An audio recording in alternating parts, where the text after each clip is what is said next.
السلام عليكم ومرحبا بكم. اليوم راح نديرو حلوة الطابع. حلوة هذه المعروفة حلوة جزائرية تاع زمان. نحبوها كبير وصغير. انا شخصيا ما تفرغش من الدار، غير تكمل نعاود نديرها. بسم الله، نبداو على بركة الله. قاعدة حلوة الطابع واش تقول؟ كيلة بيض، كيلة سكر، كيلة زيت، وانتي تعبري بواش بغيتي، بكاس، بسكينه صغيره، بالبول، على حسب المقادير اللي انتي حبتهم، على حساب الكميه. بسم الله، نبداو على بركه الله. هنا عندي كاس تاع بيض، كيلة بيض. انا عبرت بالكاس. هذا الكاس يرفد 4 بيضات، يكونوا ما كبار بزاف ما صغار. صغار ما يعمر لكش الكاس، يكونوا متوسطين يعمروا لك الكاس. عندي 4 حبات بيض، ندير معاهم قرصه ملح،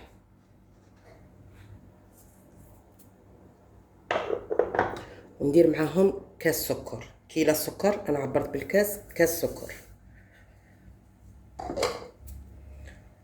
نضربوا كل شيء هذا مع بعض، السكر مع البيض، حتى يولي لنا الخليط ابيض كيما لاموس. ومن بعد نزيدو نكملوا الزيت.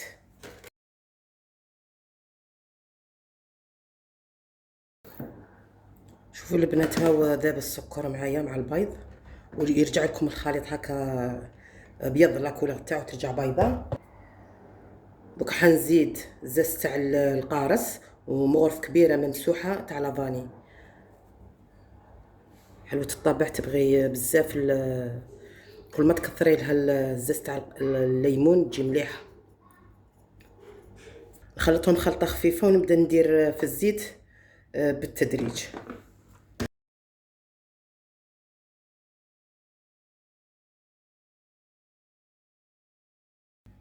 راح نضيف 2 مغارف كبار حليب غبره اللي هي اللحظه. هذه اختيار، اللي عندها دير، اللي ما عندهاش تستغنى عليها نورمال وتجيها الحلوه ما شاء الله. اللحظه هنا تعطينا احمرار شباب للحلوه تاع الطابع، وحتى البنه تاعها تجي ما شاء الله. راح نستغني على الباتر ونكمل بيدي. راح نلم الخليط تاعي بالفارينه. جبت انا هنا 4 كيسان بنفس العبر اللي عبرنا به البيض والزيت والسكر. عبرت 4 كيسان فارينه، غربلتهم. راح نديرهم بالتدريج هنا على 3 دفعات ولا مع 2 خماره، 2 خمارات حلوه. ونلايم ونشوف حتى نشوف العجينه تلايمت معايا، نشوف اسكو نزيد ولا هذيك هي. بسم الله.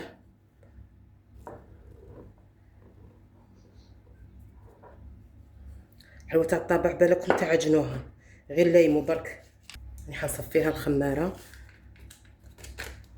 شوف دير هذوك البراكس هذوك كريمه حجره.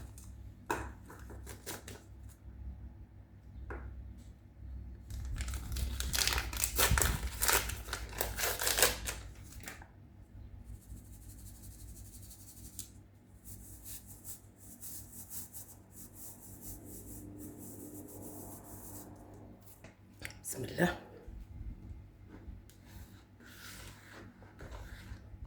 غير لايمو هكذا، غير بصباحتكم ما تعجنوش، غير تشوفوا الفارينه دخلت زيدوا الفارينه.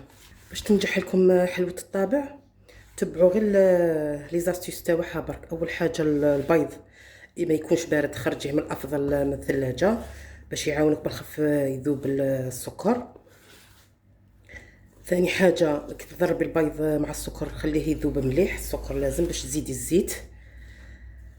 الحلوه تاع الطابع ما تبغيش تكون ناشفه، اللي العجينه تخليها طريه تتلصق في اليد، وتخليها ترتاح، وتشوفي اسكو تزيدي الفارينه ولا لا. اما الخماره تحسبي كل 2 بيضات ديري لهم وحده خماره، وانتي والبيضه شعل ديري يعني تضربي في 2. انا كيما هكذا نخلي هذو هما 4 كيسان، نخليها واحد 10 دقائق ولا نشوف الا تشرب الفارينه هذه هي، وإلا ما تشربش نزيد لها شويه. ندخل غير هذه الفارينه اللي بقات. دوك تبان لك جاريه، بصح كي ترتاح تشرب الفارينه تجي القوام تاع هذاك هو هكذا. دي فوا نغصبوا لها الفارينه، نقولوا هاي ما جاريه ونزيدوا الفارينه حتى نيبسوها. الحلوى مش راح تخرج طريه وتتشقق لك. ومن بعد نغطيها هنا بساشي ترتاح، نغطيها بساشي هكذا، نغطيها 10 دقائق ترتاح ونشوف اسكو نزيد لها الفرينه ولا لا. راني خليتها ربع ساعه ريحت، راني رجعت للعجينه مليحه. شوف نزيد لها والو، يعني الفرينات دات لي ربع كيسان فرينات جاو جوست. دونك انا هذا الساشي راني راح نفتحها على الساشي، مانيش حنستعمل كامل الفرينات باش ما نشفش العجينه تاعي. جبت هنا ليمول، انني ندير بهذا الورده وبهذا مدور، معروفه حلوه الطابع باللي تجي مدوره تجي شابه. بسم الله. قلت لكم انني نستعمل الساشي، هذا ساشي تاع خبز راني فتحته، ندير غير بالساشي ما نستعملش الفرينه. بسم الله. شوفوا العجينه كيفاه تكون طريه.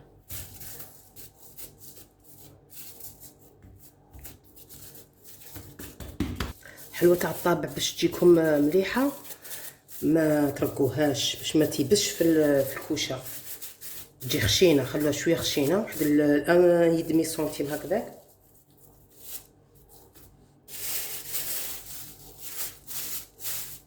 وكهنا ندير غير هكذا من الفوق، غير باش نليسي العجينه، باش نقلع الماركه هذيك تاع صباحتيه برك، ماشي راح نهبط في العجينه، غير هكذا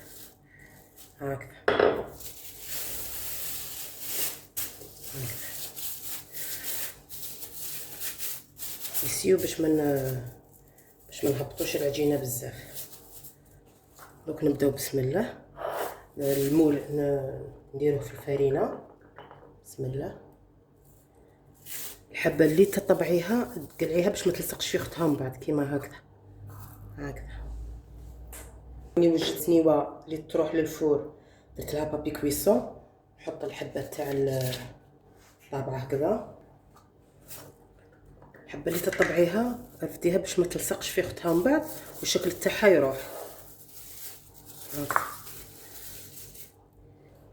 انا الشكل نص نديرو هكذا ورده ونص نديرو مدور، الشكل كيما تحبوا. كاين اللي يدير قلب، كاين بكري كان يدير، كان المول يجي نجمه.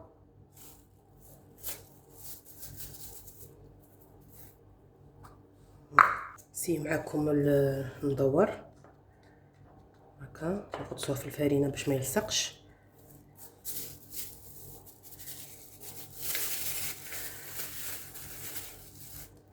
شو السمك تاعها. العجينه هذه اللي بقات ليمها غير هكذا،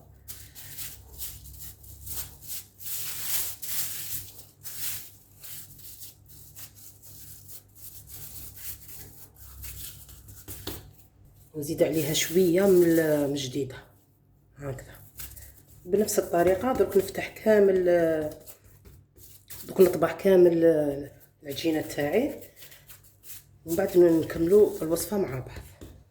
شوفوا البنات كي تبقى لكم العجينه هكا ما تجيكش قد حبه، ما تخسروش العجينه باش ما تضروش تفتحوا فيها.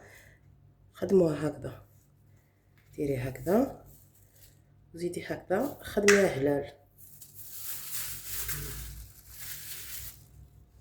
بعد ما كملت كامل طبحت حلوه الطابع، نجي انا هنا قبل ما ندخلها طيب وقبل كامل ما ندهنها بالبيض نجي نغطيها هكذا. وانا الكوشه مازال ما شعلتهاش لان الكوشه تاعي سخونه بزاف تحرق. نغطيها نخليها ترتاح 15 دقيقه ولا لو طون هذاك اللي تسخن فيه الكوشه تاعي. كي تسخن ندهنها بالبيض باش نطيبها. وعلى هذه ثاني لاستيوس هذه، كل ما تريح قبل ما تدخليها الكوشه تتشقق. كاين بزاف يبغوا الحلوه تاع الشغم تاع حلوه الطابع في ذاك التشقاق، باه تتشقق لك خليها تريح قبل ما تدخليها الطيب. خلوها ترتاح ونكملوا نطلوها بالبيضه من بعد ونديروها الطيب. الحلوه بعد ما ارتاحت 15 دقيقه نجو ندهنوها بالبيض. شوفوا البنات انا هنا عندي صفار بيضاء، درت عليه مغرفه كبيره تاع حليب، راح ندير لافاني ليكيد.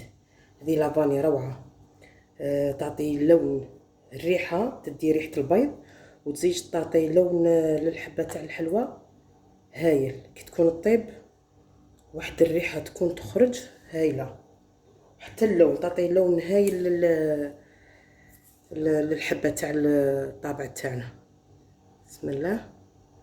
نخلطوا كامل هذا البيض مع لافاني مع الحليب. سيو كيف نذوبوا كامل هذيك لافاني. سي كيفاه ندهن دروك كامل هذو الحبات تاوعي. سيو منخلوش البيض يهبط، نديرو غير من الفوق هكذا. جبت هنا سكر، هذا سكر عادي. انا قبل ما ندير السكر في العجينه نصير شويه هذاك اللي يبقى يحرش نخليه للتزيين من الفوق. نعرفوا بلي السكر تاع درك راه يجي رطب بزاف، نحب انا ندير من فوق الطابع السكر الحرش، ونديرو هكذا في الكيسات باش يسهل عليا الخدمه وتجي خدمتي نقيه. بسم الله. نسيو نديرو السكر غير في الوسط هكذا.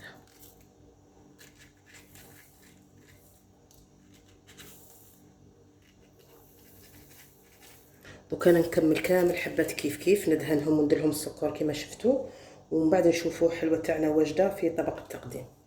هاي وجدت معنا حلوه الطابع طابت. شوف كيف طابت حمراء البنات.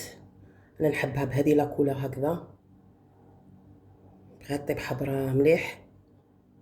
شوفوا هذه الكميه قطعت لي 24 حتى ل 25 حبه كبيره ما شاء الله. بالميزان واحد تاع المشاريع كاين اللي يبغي يديرها مشروع ولا واحد الكيلو 200 غرام هكذاك.